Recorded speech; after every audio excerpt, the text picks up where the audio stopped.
तो मूवी के स्टार्टिंग में हम 8 साल के एक बच्चे को देखते हैं जो कि काफी डरा हुआ रहता था।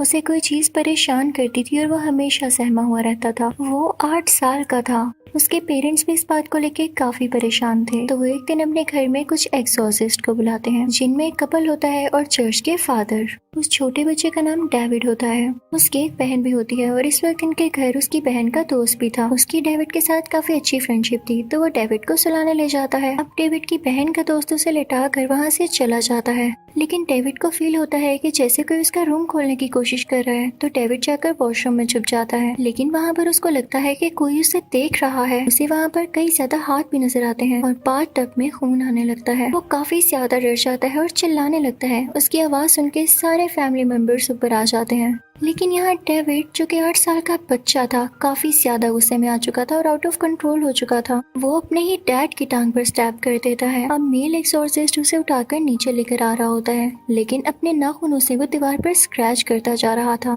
यानी ऐसे लग रहा था जैसे उसे किसी ने पोजेस कर लिया हो। उसे लाकर नीचे डाइनिंग टेबल पर लिटा दिया जाता है और फादर उसके ऊपर कुछ स्पेल्स पढ़ने लगते हैं। वो लोग उसे कंट्रोल में लाने की कोशिश कर रहे थे, लेकिन इसी दौरान डेविड के मुंह से झाग आने लगती है और वो काफी ज्यादा स्ट्रॉन्ग होकर अपने आप को छुड़ा लेता है। इसी के साथ वहाँ पे बहुत बुरा तूफान आने लगता है। घर की चीजें टूटने लगती है और फादर भी गिर जाते हैं। दोनों एक्सोर्सिस्ट ने उसे काफी मजबूती से पकड़ा हुआ था, लेकिन वो खुद को छुड़ाने की कोशिश में था। वो खुद की बॉडी को काफी अजीब तरीके से फोल्ड करने लगता है, जो कि देखने में बहुत खौफनाक है। उसको ऐसी हालत में देख के उसकी बहन का दोस्त उसके पास जाता है और उसे पकड़ के कहता है कि तुम जो कोई भी हो, इस मासूम बच्चे की बॉडी को छोड़कर मेरे अंदर आ जाओ। यानी वो वाकई डेविड से बहुत प्यार करता था। और उसके कहते साथ ही डेविड की आंखें नॉर्मल होने लगती हैं और जो भी डीमन उसके अंदर था या कोई स्पिरिट, वो डेविड की बहन के दोस्त के अंदर आ जाती हैं और अब उसकी हालत खराब होने लगती है। दूसरी तरफ जब डेविड पोसेस था तो उसने मेल एक्सोर्सिस्ट पर भी बहुत बुरा हमला किया था और अब उसकी तबीयत भी काफी बिगड़ चुकी थी और उसे हॉस्पिटल ले जाया गया था। डॉक्टर्स उसकी वाइफ को बताते हैं कि इसे बहुत बुरा हार्ट अटैक हुआ है। इसी चीज ने इसे पूरी तरह से डरा दिया है। वो सब उसके लिए प्रे करने लगते हैं। दूसरी तरफ हम डेविड की बहन के दोस्त को देखते हैं जो कि अब बिल्कुल नॉर्मल हो चुका था और अपनी दोस्त के साथ काम करवा रहा था। लेकिन जैसे ही वो घर के अंदर आता है तो देखता है कि किसी दीवार में एक होल हुआ है। वो उसके अंदर देखता है तो उसे कोई घोस्ट नजर आता है जो उस पर अटैक करने की कोशिश कर रहा होता है, लेकिन वो खुद को बचा लेता है। लेकिन असल में ये उससे बचा हुआ नहीं था, क्योंकि वाकई वो सोल डेविड की बॉडी छोड़कर इसके अंदर आ चुकी थी और अब वो जल्द ही इसकी बॉडी को बिगाड़ने वाली थी, पूरी तरह से अपने कंट्रोल में करने वाली थी। वो फौरन वहाँ से बाहर निकल आता है और अब वो दरख्त पर बैठकर चेन सॉ की मदद से दरख्त को काट रहा होता है, लेकिन चेन सॉ स्टार्ट ही नहीं हो रही होती।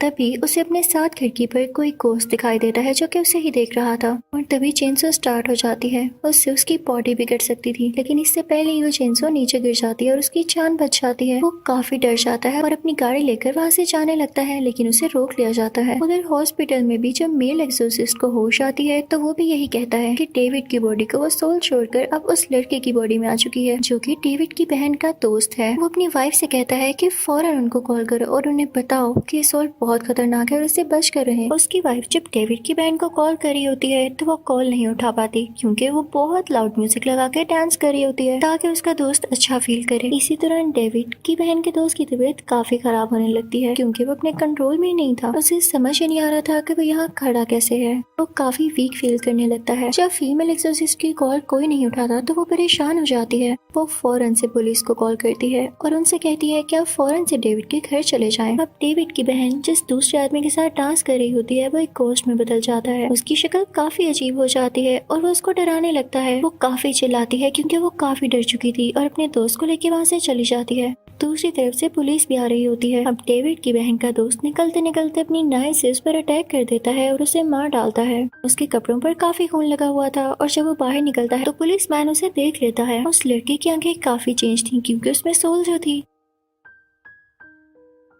वो पुलिस से बात नहीं करता तो पुलिस मैन उससे कहता है कि तुम्हारे कपड़ों पर खून भी लगा हुआ है तो मेरे साथ आओ। अब हम देखते हैं कि वो मेल और फीमेल दोनों एक्सोर्सिस्ट के साथ बैठा होता है। वो उससे कहते हैं कि हम ये देखना चाहते हैं कि तुम में सोल है या नहीं। तुम बाइबल पढ़ना शुरू करो। अगर तुमने बाइबल पढ़ ली तो इसका ये मतलब है कि वो सोल अभी तुम्हारे अंदर नहीं है, क्योंकि अगर वो तुम्हारे अंदर होगी तो तुम्हें वो बाइबल नहीं पढ़ने देगी। अब जब वो लड़का बाइबल पढ़ना शुरू करता है तो उसे पता चलता है कि मेरे अंदर अभी कोई सोल नहीं है, क्योंकि वो बाइबल पढ़ पा रहा था और इसने जिस आदमी को मारा था इस बारे बारे में केस भी बन चुका था और इसे पुलिस अरेस्ट करने वाली थी। लेकिन तभी वहाँ पर इस लड़के की लॉयर आ जाती है। वो दोनों एक्सोर्सिस्ट उस लॉयर से कहते हैं कि इस लड़के ने नहीं मारा, उसमें कोई सोल है, कोई गोस्ट है जिसने उस आदमी को मार दिया। और ये लोग ये भी बता रहे हैं कि उस आदमी में भी कोई गोस्ट आ गया था। तो लॉयर कहती है कि तुम लोग प्लीज असली दुनिया में आ जाओ, कौन ऐसी बातों पर यकीन करेगा। वो तो यही कहेंगे कि अपने सर से लोग क्राइम टाल रहे हैं। वो लॉयर किसी भी सूरत नहीं मान रही होती कि ये किसी डीमन या सोल का काम है। तो वो मेल एक्सोर्सिस्ट से कहता है कि ठीक है, रात को आप घर आइएगा, मैं आपको खुद दिखाऊंगा वो डीमन। अगर आपको वो डीमन ना दिखाई दिया तो बेशक आप उस लड़के को अरेस्ट कर लीजिएगा। तो लॉयर कहती है कि ठीक है, मैं आ जाऊंगी। वो बहुत कॉन्फिडेंट होती है। नेक्स्ट सीन हम कोर्ट का देखते हैं, क्योंकि अब उस लॉयर को भी यकीन हो चुका था कि ये काम डीमन का है।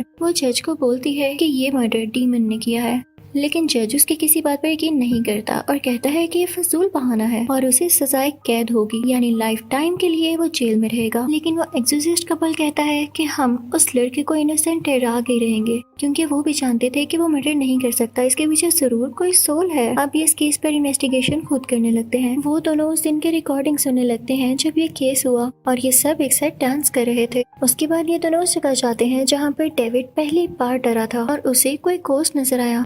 इस रूम में एक वाटर बेड हुआ करता था। जब डेविड उस वाटर बेड पर खेल रहा था और जंप्स लगा रहा था तो अचानक से उस वाटर बेड के अंदर से किसी का हाथ आया और उसने डेविड को पकड़ लिया। वो कोई गोस्ट था। उस रूम का फ्लोर भी खराब हुआ था। तो वो एक्सोर्सिस्ट डेविड की मदर को बताते हैं कि किसी गोस्ट का ही काम है। अब वो एक्सोर्सिस्ट कपल और डेविड की बहन उस रूम के नीचे जाते हैं, यानी उस रूम के नीचे जो जगह थी। जब डेविड की बहन उसके अंदर जाती है तो देखती है वहाँ बहुत सारे रैट्स हैं। वहाँ पर एक अजीबोगरीब स्कल भी है। वो उसकी पिक्चर लेती है और फिर आकर सबको दिखाती है। सब कहते हैं कि हमने आज तक ऐसा स्कल कहीं नहीं देखा। चर्च के फादर भी कहते हैं कि मैंने भी आज तक ऐसा स्कल नहीं देखा। तुम लोग ये बात किसी और फादर को बताओ जो कि मुझसे सीनियर हो। अब वो एक्सोर्सिस्ट कपल जब दूसरे फादर के पास जाता है तो वो फादर इनसे कहते हैं कि ऐसा स्कल मैं पहले कहीं देख चुका हूँ, लेकिन वो बिल्कुल ऐसा नहीं था। वो उनको अपनी कलेक्शन दिखाते हैं और दूसरे सीन में हम एक लेडी को देखते हैं जो कि किसी किस्म का ब्लैक मैजिक कर रही होती है, क्योंकि उसके पास एक अजीबोगरीब टेबल थी जिस पर उसने ब्लैक कैंडल जलाई थी और उस लड़के की भी पिक्चर उसके पास थी, यानी डेविड की बहन के दोस्त की। वो अजीबोगरीब लेडी कोई मैजिक करती थी जिससे इंसान को हेलुसिनेशंस होने लगती थी और वो डर जाता था। उससे ऐसा लगता था जैसे उसके अलावा भी कोई है उसके पास, यानी जैसे कोई डीमन या कोई सोल वगैरह। फिर मेल एक्सोर्सिस्ट एक डिटेक्टिव से मिलता है। वो डिटेक्टिव कहता है कि मैंने ऐसा स्कल पहले भी देख रखा है। वो कहता है कि पहले भी कोई ऐसा केस था जिसमें मैंने ये स्कल देखा। तो फीमेल एक्सोर्सिस्ट कहती है कि इस बार केस में डीमंस का हाथ है। तो वो डिटेक्टिव कहता है कि मेरे साथ मजाक नहीं करो। तो वो दोनों एक्सोर्सिस्ट वहाँ से चले जाते हैं। फीमेल एक्सोर्सिस्ट अपने साथ वो नाइफ भी लिया थी जिससे उस दिन मर्डर हुआ था। डिटेक्टिव उनसे कहता है कि जिस केस की मैं बात कर रहा हूँ उसमें 2 लड़कियां थी जो कि मारी गयी, लेकिन उनमें से एक की ही बॉडी मिली। अब वो तीनों मिलकर उस जगह पर जाते हैं जहाँ पर ये सब कुछ हुआ। फीमेल एक्सोर्सिस्ट पास्ट में चली जाती है। वो दोनों फ्रेंड्स थी और उनमें से एक फ्रेंड ने ही अपनी दूसरी फ्रेंड का मर्डर कर दिया था, क्योंकि उसके अंदर डीमन आ चुका था। और जिस फ्रेंड ने मर्डर किया था, फीमेल एक्सोर्सिस्ट बिल्कुल उसकी तरह एक्ट कर रही थी, क्योंकि वो सारी चीजों को रिवाइज कर रही थी। फीमेल एक्सोर्सिस्ट भागने लगती है, लेकिन भागते भागते वो बिल्कुल किनारे पे पहुंच चुकी थी और नीचे पानी ही पानी था। वो वहाँ पर फौरन से रुक जाती है, लेकिन तभी नीचे से कोई क्रीपी सा हाथ आता है और उसे खींचने लगता है। लेकिन तभी वहाँ पर उसका हस्बैंड आकर उसे बचा लेता है। वो फीमेल एक्सोर्सिस्ट अपनी सेंसेस में आ चुकी थी, तो अपने हस्बैंड से कहती है कि जिस लड़की की बॉडी नहीं मिल रही वो इसी रिवर के अंदर है। अब उस लड़की की बॉडी को निकाल लिया जाता है, यानी ये मसला भी सॉल्व हुआ। जो उसकी बॉडी नहीं मिल रही थी, उस फीमेल एक्सोर्सिस्ट के पास काफी अच्छी एबिलिटीज थी। अब ये दोनों हॉस्पिटल आते हैं। उस लड़की की डेड बॉडी भी वहीं पर थी। तो फीमेल एक्सोर्सिस्ट उसके पास जाती है और उसका हाथ पकड़ती है, ये पता लगाने के लिए कि ये सब कैसे हुआ। और तभी उसे अपने सामने एक केव दिखाई देती है जो कि काफी डार्क थी। वो उसके अंदर जाने लगती है, उसे सारा काले जादू का सेटअप नजर आता है और वहाँ पर कोई औरत थी जो कि काला जादू कर रही थी। डेविड की बहन के दोस्त पर ही फीमेल एक्सोर्सिस्ट उसका फेस भी देख लेती है। वो काफी अजीब थी। वो उससे कहती है कि तुम ये क्या कर रही हो, लेकिन इससे पहले कि वो औरत कोई जवाब देती, रियल वर्ल्ड में कोई डेड बॉडी उस औरत पर यानी फीमेल एक्सोर्सिस्ट पर अटैक करने आ रही होती है। तो उसका हस्बैंड उसे कहता है कि छोड़ दो उसका हाथ, अपनी इमेजिनेशन बंद कर दो। और फीमेल एक्सोर्सिस्ट को ऐसा करना पड़ता है। फिर उस मेल एक्सोर्सिस्ट को एक बुक मिलती है जो कि उनके जूनियर ने उन्हें दी थी। उसके अंदर लिखा हुआ था कि कैसे ब्लैक मैजिक ये सब कर रहे हैं और उन विचेस या उन औरतों को कैसे मारा जा सकता है जो कि ब्लैक मैजिक करते हैं। वो एक्सोर्सिस्ट उनको पढ़ने लगता है। तभी उसे एक विजन आता है कि कोई गोस्ट और वही डेड बॉडी उस पर अटैक करने वाले हैं। उसके हाथ में नाइफ होती है और वो वापस से उन पर अटैक करने करने लगता है कि तभी उसका हाथ उसका जूनियर पकड़ लेता है और कहता है कि आप अपनी वाइफ को मारने जा रहे थे। यानी उसको जो विजन्स आ रहे थे वो डीमंस ही दिला रहे थे कि वो अपनी वाइफ को मार डाले, क्योंकि उसकी वाइफ डीमंस के लिए बहुत बड़ा खतरा जो थी। अब वो फीमेल एक्सोर्सिस्ट उस सीनियर फादर से मिलने के लिए जाती है। वो सीनियर फादर उसे एक बुक दिखाते हैं जिसके ऊपर किसी बच्ची की पिक्चर लगी होती है। वो उसे बताते हैं कि ये एक विच है। तो वो फीमेल एक्सोर्सिस्ट उनसे कहती है कि आपने मुझे पहले क्यों नहीं बताया। तो वो कहते हैं क्योंकि ये मेरी बेटी है। फिर वो फादर उसे गार में ले जाते हैं, एक केव में जो कि वो पहले भी विजन में देख चुकी थी। और वहीं पर वो चुड़ैल भी होती है जो कि ब्लैक मैजिक कर रही थी और यही फादर की बेटी थी। तभी अचानक से हम देखते हैं कि वो विच ऊपर आती है और अपने फादर को ही मार डालती है। ये उस फीमेल एक्सोर्सिस्ट के पास अच्छा मौका था, क्योंकि उसके सामने वो टेबल था जिसपे ये औरत ब्लैक मैजिक किया करती थी। ये फीमेल एक्सोर्सिस्ट उस टेबल को गिराने के लिए जाती है, लेकिन वो टेबल इतना भारी होता है कि उसे गिरा नहीं पाती। वो इतनी ही देर में वो विच आकर भी उस पर अटैक करने लगती है और वो अपनी जान बचाने लगती है। तभी उसका हस्बैंड यानी वो मेल एक्सोर्सिस्ट भी आ जाता है और अपनी वाइफ को फील करके उसे पता चल जाता है कि वो इस वक्त कहाँ पे है। वो बेसमेंट का दरवाजा तोड़ने लगता है। अब नीचे वो फीमेल एक्सोर्सिस्ट काफी मुश्किल में होती है, क्योंकि वो वहाँ से भाग रही होती है लेकिन उसे रास्ता नहीं मिल रहा होता। इतनी ही देर में उसे अपने सामने मिरर नजर आता है। वो हर तरफ खुद को देख पा रही थी और तभी वो बुरी औरत यानी विच आकर उस पर चाकू से अटैक करने लगती है। फीमेल एक्सोर्सिस्ट उसे पत्थर मारती है और वहाँ से भाग जाती है। अब वो विच उस मेल एक्सोर्सिस्ट के पास जाती है उसके वाइफ के रूप में और उसे अपने कंट्रोल में कर लेती है। दूसरी तरफ हम ये देखते हैं कि डेविड की बहन का दोस्त काफी बीमार था, क्योंकि उसे जेल में बांधा गया था। एक बात तो ये थी कि उस पर एक मर्डर का इल्जाम था और दूसरा ये कि उसमें कोई सोल बार बार आ रही थी। उसकी बॉडी यहाँ काफी अजीब तरह मूव करने लगती है और उसकी तबीयत बिगड़ने लगती है। दूसरी तरफ विच उस मेल एक्सोर्सिस्ट को ऑर्डर देती है कि हैमर से अपनी बीवी को मारने जाओ। मेल एक्सोर्सिस्ट पूरी तरह से विच के कंट्रोल में था, तो वो हैमर लेके अपनी बीवी को मारने जा रहा होता है। लेकिन तभी उन्हें पुराना वक्त याद आ जाता है जब वो अपनी बीवी से पहली बार मिले और उन्हें सब याद आ जाता है कि वो अपनी बीवी और अपनी फैमिली से कितना प्यार करते हैं। वो नॉर्मल होने लगते हैं और हैमर लेके सीधा उस टेबल की तरफ बढ़ते हैं जो कि विच की थी और जिस पर विच ब्लैक मैजिक किया करती थी। वो उस टेबल को